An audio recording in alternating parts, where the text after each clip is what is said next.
मैं मुंबई में होने वाले इवेंट एनिमे इंडिया पर गया था ऑल 3 डेज़ और ये मेरा फर्स्ट डे का कॉस्प्ले है। ये कैरेक्टर है रोहन किशिबे का जो जोजोस बिज़ार एडवेंचर के पार्ट 4 में है। आई नो ब्लॉग के नाम पे सिर्फ स्लाइड शो चल रहा है बट ट्रस्ट मी इन सब पार्ट्स की मेरे पास वीडियोस नहीं थी तो इसलिए मैंने पिक्स डाल दी और जिन पार्ट्स की वीडियोस होगी वो मैं वीडियो में डालने वाला। वहाँ पे मुझे एक बड़ा सा आन्या का एक बलून दिखा तो मैंने वहाँ पे एक फ़ोटो खिंचाई। फिर हम मांगास चेक करने गए तो हमने वहाँ पे डेथ नोट देखी, फिर जुजुत्सु काइसेन और फिर ये वन पीस की इतनी सारी मांगास है एंड बहुत सारी मांगास थी वहाँ पे मुझे 10 बुक किशिबे रोहन वाली मांगा मिली तो मैं किशिबे रोहन बन के आया और फ़ोटो ना खिंचाऊँ, ऐसा कैसे हो सकता है। और फिर मेरे फेवरेट मांगा जोजोज़ दिखी और फिर वहाँ पे बहुत सारे लोगों ने मेरे साथ फ़ोटो खिंचाना चाहा।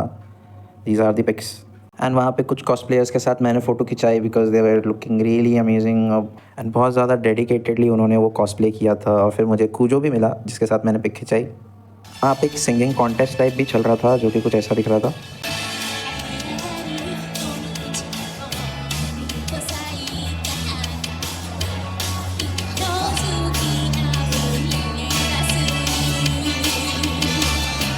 फिर वहाँ पे मुझे AOT द लास्ट अटैक का पोस्टर दिखा विच मीन्स मूवी इंडिया में बहुत जल्दी आने वाली है। और फिर जुजुत्सु काइसेन का भी पोस्टर दिखा द हिडन इन्वेंटरी का।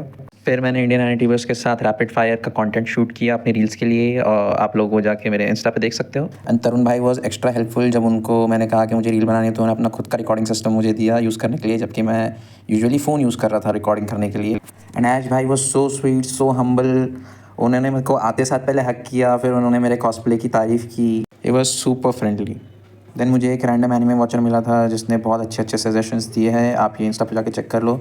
और फिर मयूर भाई ने भी बहुत अच्छे सजेशंस दिए, ये भी आप इंस्टा पे चेक कर। फिर मुझे FAQ के होस्ट प्रतीक सेठी दिखे और फिर मैंने उनके साथ एक फ़ोटो खिंचाई। वहाँ पे कृष्णा का रोल प्ले करने वाले एक्टर सुमेध भी आए हुए थे और लिटरली गोपियों से घिरे हुए थे। और अप्रॉक्स 6:37 का हमारा फर्स्ट डे खत्म हो चुका था और ये कुछ लोगों ने ड्राइंग बनाई थी, वहाँ पे एक ड्राइंग बोर्ड पड़ा था, अप्रिशिएट कर लो। अब हमारा Day 2 आ चुका था और मैं यहाँ पे अपनी मांगा प्रमोट करने आया था for all the 3 days if you don't know that. And second day मैं थोड़ा लेट आया था पर जैसे ही मैं आया मुझे सबसे पहला इंसान देवांशु सरन मिलते हैं और उन्होंने बहुत स्वीटली मेरी मांगा अपनी स्टोरी पर डाल के मुझे शाउट आउट दिया। And I also met Tejas, you guys might know him from Instagram videos.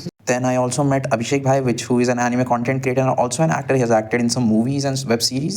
Day 2 को भी मैं सारे एनिट्यूबर्स से मिला और I asked के प्लीज़ मेरी मांगो शाउट आउट दे दो और वो एग्री भी कर लिए। फर्स्ट डे मैं बादल भाई से नहीं मिल पाया था, सेकंड डे मैं बादल भाई से मिला और मैंने उससे शाउट आउट भी मांगा। मैंने उनका कुछ ये रिस्पॉन्स था, पैसे नहीं मिले इस चीज़ के। और फिर मैं NTC भाई से भी मिला, उनसे भी मैंने बोला कि इफ़ पॉसिबल शाउट आउट दे दो। और मैंने किसी को ज़बरदस्ती या इंसिस्ट नहीं किया, मैंने बस एक बार रिक्वेस्ट की और उन्होंने बहुत ब्यूटीफुली उस चीज़ को सुन लिया और मेरी जो भी रिक्वेस्ट थी उसको पूरी किया, for which I am very grateful. And I also met Prateek Sethi the host of FAQ who also gave my manga a shout out. Then Aishkar भैया और अंशिका दी ने मेरी मांगा के बारे में कुछ अच्छे वर्ड्स भी बोले, शाउट आउट भी दिया और इन अ वे डिस्क्राइब भी किया लोगों को कि why they should read my मांगा। मानव भाई ने भी मुझे शाउट आउट दिया और यहाँ हमारा Day 2 खत्म हो चुका था। Day 3 को आई कॉस्प्लेड कूजो जोतारो एंड मैंने एक सॉर्ट ऑफ वॉकिंग वीडियो भी बनाई कूजो जोतारो के, उसको एडिट वगैरह भी किया, पूरा स्टैंड वगैरह ला के। वहाँ पे I met Kujo Jotaro with a stand, उसके साथ मैंने पिक खिंचाई और फिर मैंने ये वाला सीन रिक्रिएट भी किया। Then I met Jason Huma Wazir जिन्होंने मुझे लूफी का इलस्ट्रेशन दिया। देन फिर वहाँ पे AOT के डायरेक्टर तेत्सुरो अराकी आ जाते हैं और फिर उनके साथ एक सेशन चलता है जहाँ पे एपिसोड्स और डायरेक्शन और एनिमेशन वगैरह समझाया जाता है। और प्रीमियम पास वाले मेंबर्स को उनके साथ मीट एंड ग्रीट का ही मौका मिलेगा बट अनफॉर्चुनेटली मैंने प्रीमियम पास नहीं लिया था जिसकी वजह से मैं नहीं मिल पाया। मैंने अपनी पहचान लाने की बहुत कोशिश की और जस्ट एक पर्सन के बाद मेरा नंबर आने वाला था तेत्सुरो अराकी से मिलने का, बट ऑर्गेनाइजिंग टीम ने मुझे नहीं मिलने दिया उनसे। मैंने स्पेशली अपनी मांगा को जापानीज में ट्रांसलेट किया था मैं उनको दिखा सकूँ बट मैं उन्हें नहीं दिखा पाया। देन इट्स Day 3 जहाँ पे मैं बहुत सैड और गुस्से में था एंड यहाँ पे हमारा व्लॉग खत्म होता है।